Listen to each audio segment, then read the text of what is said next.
오늘은 정말 아무도 나에게 얘기해주지 않는 아주 사소하지만 꽤나 중요한 팁에 대해서 얘기를 해볼 건데요. 당장 내일 임원 면접이나 2차 면접을 앞두신 분들이 이 영상을 보신다면 정말 행운이라고 생각합니다. 여러분들께서 면접을 잘 보기 위해서 아주 깔끔하게 헤어 메이크업도 하고 단정하게 옷도 입었어요. 그런데 그 위에 입을 외투에 대해서 생각해 보신 적 있나요? 외투를 입고 면접을 볼 것도 아닌데 굳이? 라고 생각하실 수 있어요. 하지만 저는 이 회사에 들어가는 순간 가는 길부터 면접이라고 생각했고, 내가 이 회사의 승무원이 되어서 방문을 한다는 가정하에 회사를 방문하니까 일반 노스페이스 점퍼나 그냥 롱패딩 같은 것들은 못 입겠더라고요. 여러분들은 이런 디테일하고 작은 부분이지만 놓치지 않고 면접에 꼭 합격하셨으면 좋겠어서 이 영상을 만들었습니다. 제가 이제 사직한 지는 꽤 되었지만 여러분들이 꼭 합격하셔서 너네 후배가 되라! 지금 바로 시작할게요. 바로 첫 번째는 디테일한 행동, 제스처인데요. 우리 면접장에 들어가기 전에 노크하는 건 당연한 상식이죠. 그런데 그 똑똑똑 노크를 하고 문 열 때, 그때부터 여러분들이 평가받고 있다는 거 알고 계셨나요? 우리 승준생 친구들이 막상 대한항공이나 항공사에 합격을 하게 돼서 교육을 받게 되면 진짜 이런 것까지 규정이 있다고 할 정도로 그 행동 하나하나, 제스처 하나하나까지 규정이 있어요. 가장 쉬운 예로는 대한항공의 규정 중에 이런 규정이 있어요. 바로 커튼을 여는 법이에요. 아니, 커튼 누가 못 열어? 그냥 열고 닫으면 되는 거 아니야? 라고 생각하실 수 있는데, 대한항공 같은 경우에는 커튼을 열 때는 커튼의 상단 부분을 잡고 커튼이 펄럭이거나 소리가 나지 않게 열고 닫아야 한다. 라는 규정이 있어요. 그리고 실제로 제가 근무할 때 너무 바빠서 서둘러서 커튼을 막 펄럭이면서 닫잖아요. 그럼 선배님들한테 그런 거 굉장히 지적 많이 받기도 하고 혼나요. 이런 사소한 부분까지 규정을 만드는 이유가 뭘까요? 바로 고객들이 불편함을 느끼지 않게 하고 모든 승무원들이 양질의 서비스를 제공할 수 있도록 하는 거겠죠. 그런데 우리가 거기 가서 문을 벌컥 열어요. 그런 규정을 만들고 지키고 있는 회사에서 가자마자 문 소리가 딸깍 나게 열면 이분들이 어떻게 생각하실까요? 별로 좋아하지 않겠죠. 그래서 문을 열 때도 그냥 한 손으로 벌컥 여는 게 아니라, 왜 우리가 문 열 때도 그냥 펑 하고 여는 게 아니라 살며시 돌려서 소리가 나지 않게 하고, 그리고 반대손으로는 정중하게 미는 거예요. 기본적으로 모든 제스처를 할 때는 한 손으로 하는 거는 약간 지양한다라고 생각을 하시면 되는데요. 그래서 이 영상을 보신 분들은 만약 내가 1번이다? 완전 럭키 비키잖아? 이러면서 여러분들의 첫인상을 굉장히 배려심 있고 섬세한 표현을 해주실 수 있는 거예요. 마지막도 마찬가지고요.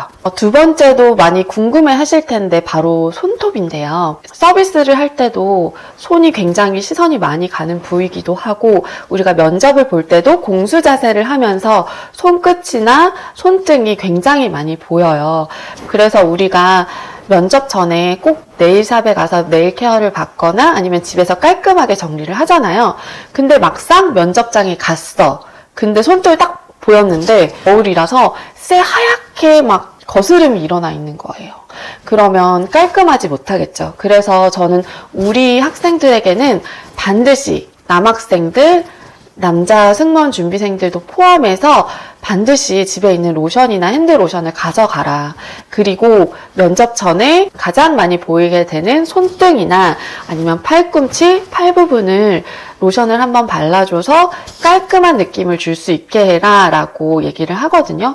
그래서 우리 승준생, 예승이 여러분들께서도 이 점 잊지 마시고 로션 꼭 챙겨가셨으면 좋겠어요. 그리고 프렌치나 그라데이션 해도 돼요? 라는 질문을 하시는 분들도 많은데, 네일 색상 같은 경우에도 대한항공도 규정이 바뀌면서 프렌치나 그라데이션을 허용하고는 있지만 저는 손에 시선이 자꾸 가지 않았으면 좋겠거든요. 그래서 그라데이션이나 프렌치보단 정말 단정하고 깔끔하게 내 손이 밝아 보일 수 있는 손톱 색상이나 약간 연분홍 같은 색상을 하시는 걸 추천드리고요. 남승무원 같은 경우에도 매니큐어를 칠하지는 않지만 큐티클이 깔끔하게 정돈된 상태로 최대한 단정하고 깨끗한 이미지를 주실 수 있도록 하시는 걸 추천드려요. 마지막으로는 제가 가장 처음에 말씀드렸던 외투인데요. 사실 외투는 우리가 면접장에 입고 들어가지는 않지만 혹시라도 우리가 회사에서 만나는 누군가가 면접관이 될 수 있다면 어떨까요? 여러분들의 그 점퍼 입은 모습이 여러분의 첫인상이 될 수 있는데 그게 괜찮으신가요? 그뿐만 아니라 저는 그 회사에 들어가는 순간 이미지 메이킹을 하셨으면 좋겠어요. 아, 나 이 회사의 직원이 될 거야. 그리고 직원이 됐다는 생각으로 발걸음 하나하나를 걸어가셨으면 좋겠어요. 저는 실제로 그랬거든요. 제가 그 회사의 복도를 걸어가면서 마치 대한항공에 면접을 보러 왔지만 난 이미 이 대한항공의 직원이야. 이런 생각으로 발걸음 하나하나를 내딛었거든요. 그게 제 이미지 메이킹에 도움이 정말 많이 됐던 것 같아요. 그런 마음가짐으로 회사에 가셨으면 좋겠고, 그렇기 때문에 일반 점퍼보다는 저는 단정한 코트를 입으셨으면 좋겠고, 근데 이제 취준생들이기도 하니까 코트가 없을 수도 있잖아요.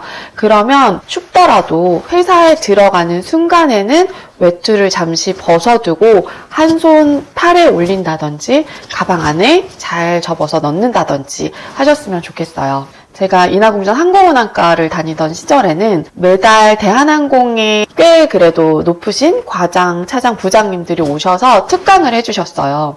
근데 그 특강할 때 오셨던 그분들의 모습이 정말 각인이 많이 됐거든요. 그분들의 이미지가 어땠냐면 겨울이나 가을에는 항상 코트를 입고 있었지만 실내에 들어오거나 사람들을 만날 때는 외투를 벗고 한 팔에 걸쳐서 꼿꼿한 자세로 서거나 걷는 모습이 저한테 딱 각인이 되어 있거든요. 그래서 여러분들께서 회사에 들어가기 전에 옷 매무새를 다시 한번 확인하셨으면 좋겠고, 예를 들어 단추가 있는 코트다 그러면 단추가 단정하게 다 닫혀 있는지, 옷이 삐뚤어지지는 않았는지 이런 옷 매무새를 들어가기 전에 다시 한번 확인해 주셨으면 좋겠습니다. 생각해보면 이런 것까지 생각해야 돼 하는 정말 사소한 디테일인데 아까도 말씀드렸듯이 대한항공에 정말 사소한 것까지 하나하나 다 규정이 있거든요.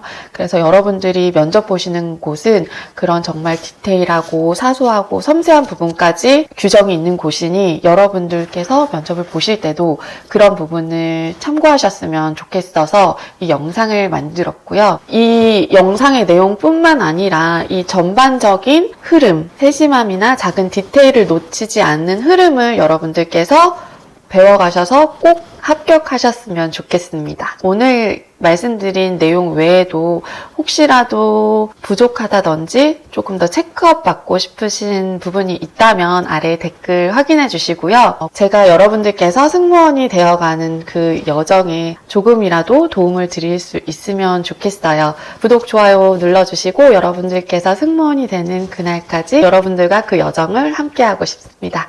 감사합니다.